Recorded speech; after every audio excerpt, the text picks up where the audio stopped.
Wow, ang ganda naman ang gising ng nanay. Nakasmile. Sarap ang tulog mo? Sarap naman. Masarap? Oo.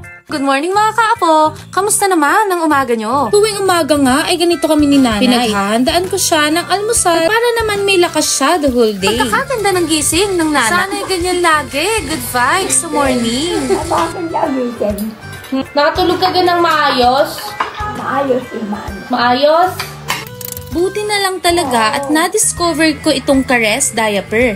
Bilang isang medical professional na gusto ay the best para kay nanay, nagtry akong sumubok dito.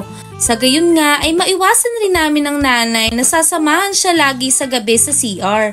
Ay dati, halos gabi-gabi akong nag-aabang kay nanay para samahan siya sa CR. Minsan nga ay hindi na rin ako nakakatulog ng maayos. Talaga nga namang naging mahimbing ang tulog ng nanay magdamag simula nung ginamit namin nitong Caress. Aba, at komportable rin siyang isuot ito. Kaya naman, kahit buong gabi niya isuot at mababad man sa ihi, walang iritasyon sa balat niya dahil sa antibiosis feature na nagpe-prevent ng bacterial growth. Salamat sa iyo. Aba, at isa pa, wala ring amoy dahil sa deodorization feature na tumutulong para man-neutralize yung di kaaya-ayang amoy, kaya naman mas fresh si nanay sa umaga.